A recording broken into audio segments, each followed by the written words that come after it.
மாறாவின் பணம் சேனலுக்கு உங்கள் அனைவரையும் வரவேற்கிறேன். இந்த வீடியோல நாம பார்க்க போறது bitcoin and Pi network coin. இந்த ரெண்டோட டீட்டெயில் தான் நாம பார்க்க போறோம். ஒரே நாள்ல 300% ஏறி அடுத்த நாளே கிட்டத்தட்ட 11% லாஸ் பண்ணது பிஐ நெட்வொர்க் காயின். பிப்ரவரி 20ஆம் தேதி ஓப்பன் மைண்ட் நெட் அப்படிங்கிறத அறிமுகப்படுத்தினதை தொடர்ந்து பை காயினோட விலை 300% இருந்து கூட ஒரு 36.7% ஏறுச்சு. ஆனா மறுநாளே 11.7% இறங்கி 2.49 அமெரிக்க டாலருக்கு ட்ரேட் ஆச்சு.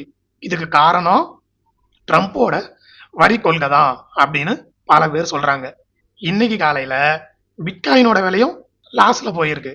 பைகாயின் நெட்வொர்க்கோட விலையும் லாஸ்ல ஏறிச்சு. ஆனா முதல் நாள் ஏறின கேப்பை யூஸ் பண்ணி நிறைய பேர் அதை வித்துட்டு லாபத்தை பார்த்தாங்க.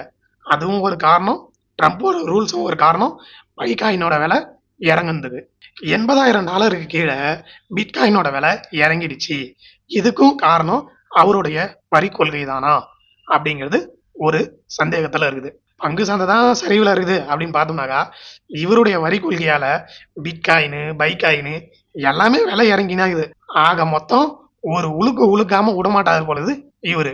குறிப்பா பாத்தீங்கன்னாக்கா இப்போ பிட்காயினோட விலை அதோட மேக்சிமம் பிரைஸ்ல இருந்து கிட்டத்தட்ட 25% கீழே இறங்கியிருக்கு. காரணம் நிச்சயம் இல்லாத பொருளாதார நிலைமை, ட்ரம்போட வரி கொள்கை, மார்க்கெட்டு ரொம்ப டேஞ்சர்ல இருக்கு. அதனால இதில் ப்ராஃபிட் பார்த்தவங்களாம் கிடைச்ச வரைக்கும் லாபம் அப்படின்னு வித்துட்டு வெளியில போய்கிட்டு இருக்காங்க. இதனாலேயோ என்னமோ இதோட விலை எல்லாமே இறங்கிக்கிட்டே வருது. வேர்ல்டு மார்க்கெட் மொத்தமும் அடி வாங்குற அதே நேரத்தில் கிரிப்டோ கரன்சி மார்க்கெட்டும் சரிவை நோக்கி இறங்கிக்கிட்டே வருது. அமெரிக்க அதிபரான டொனால்ட் ட்ரம்ப் பதவி ஏற்ற போது அவரும் அவருடைய ஒய்ஃபும் சேர்ந்து தான் கிரிப்டோ கரன்சிகளை வெளியிட்டு கிரிப்டோ முதலீட்டாளர்களை ரொம்ப சந்தோஷப்படுத்தினாங்க. அதனால தான் கிரிப்டோ கரன்சியோட மார்க்கெட் ரேட்டு பயங்கர டாப்ல இருந்தது. இந்த நிலையில அதே அமெரிக்க அதிபருடைய வரி கொள்கையாலையும் மார்க்கெட் வீழ்ச்சியினாலையும் தான் இப்போ அப்படி இருந்த கிரிப்டோ கரன்சி இப்போ இவருடைய வரி கொள்கை ரூல்ஸு, மார்க்கெட் வீழ்ச்சி இதனால எல்லாமே அடி வாங்கிட்டு இருக்கு. இந்த டைம்ல காயின் மார்க்கெட் கேப்போட ஒட்டுமொத்த சந்தை மதிப்பு 5.2% இறங்கி $2.6 ட்ரில்லியன் ஆகும். பிட்காயினுடைய சந்தை மதிப்பு 1.67 ட்ரில்லியன் ஆகும் மார்க்கெட்ல இருக்குது. ஸோ இந்த மாதிரி நேரத்தில் ஷேர் மார்க்கெட்ல இன்வெஸ்ட் பண்றவங்களும் ஜாக்கிரதையாக தான் இருக்கணும். கிரிப்டோ கரன்சி, பிட்காயின், பிஐ காயின் இதில் இன்வெஸ்ட் பண்ணவங்களும் ஜாக்கிரதையாக தான் இருந்தாகணும்.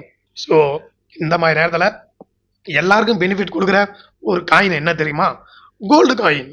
ஏன்னா கோல்டு காயின் என்னைக்கு வேணா நீங்க வாங்கி வைக்கலாம், எங்க வேணா கேரி பண்ணிக்கலாம். என்ன கொஞ்சம் சேஃப்டியா இருக்கணும், அது ரொம்ப முக்கியம். ஆனா எப்போ வேணா வாங்கலாம், என்னைக்கு வேணா விலை ஏறும், விலை இறங்குறதுக்கான வாய்ப்பு ரொம்ப ரொம்ப கம்மி. அப்படின்னும் போது நம்பி வாங்குறதுக்கான ஒரே காயின் கோல்டு காயின் அப்படிங்கிறது என்னுடைய யோசனை. இது எல்லாமே நான் படிச்சு எனக்கு தெரிஞ்சதை தான் சொல்றேன். நீங்க வாங்கணும்னு நான் யாரையும் இங்க வற்புறுத்த மாட்டேன். ஆனா நான் வாங்குவேன். கடைசியா நான் வாங்கின கோல்டு காயினோட விலை எனக்கு தெரிஞ்சு 5,000 சில்லற. ஆனா இன்னைக்கு 1 கிராம் கோல்டு காயினோட விலை 8,000 வந்துடுது, இன்க்ளூடிங் ஜிஎஸ்டி.